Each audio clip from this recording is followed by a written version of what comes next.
Been all around the world. Please welcome Blackie Lawless from the group W.A.S.P. Thank you. You've sold 1 million copies of your first album in America, England, and Japan. Obviously, very big there because you've just come down from there. Yeah, the people there are all about 4 feet tall, so we're very big when we go. Very big. Yeah, you'd be looking out over the audience. Where are they?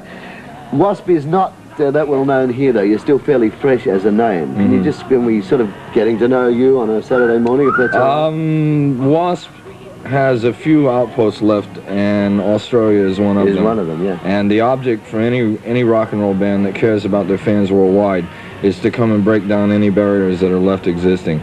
And that's one of the reasons I'm here at this point. We have tentative plans to come back in February to tour Australia. Good. We start a Japanese tour February 6th, and we'll be there for 2 weeks, so we're going to swing down here after that. Like I said, the object is to come down and remove any existing barriers that are left. And at that point, you go around once a year. It's like a policing action from country to country just to make sure everything is tidy and in its place. So how long ago did you form W.A.S.P? About 3 years ago. And I've got a kind of a situation that's a little unusual. I put a bunch of people together that nobody else wanted. They're great musicians, but for one reason or another, they had personal problems and things like that. I put a bunch of gangsters and hoodlums together, and I formed this type of an outfit. And you give those kind of people some sort of common cause or goal to believe in, and it's amazing what kind of chemistry you can develop. Oh, yeah. You have an outrageous sort of, well, it precedes you, this outrageousness, the whole band, in fact. Have you been barred from playing in any places that you've been in? Well, we got to Ireland last year, and they wouldn't let us in. So we decided to go over to Britain instead, and so I got off the airplane, and the press was there to meet us. And I was walking through by a newsstand, and I saw this big ad on the front page of the newspaper. It says, American Sex and Blood Rock Act banned from America. And I couldn't see who it was. I could only see the headline, and I thought, God, we have competition already? You know, I pulled the thing up out of the record. God, it's us, you know. So we didn't know some of the shows had been canceled till we've been there. What we did is we created a type of theater called psychodrama, which is designed to get the audience involved as much as possible. And it's a type of theater that was designed to get people really excited. In other words, we're giving them more bang for their buck, so to speak. Right. And because of that, it's been perceived to be unusual or highly unusual in people's eyes that really don't understand it. What we're doing, I call electric vaudeville. We're not doing anything really different.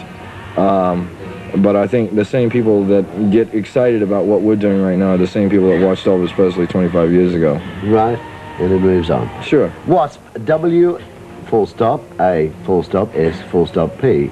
Do those letters stand for anything? Yeah. Can you tell us on G-rated television? No. It's that question gone. Just X that one right off, right?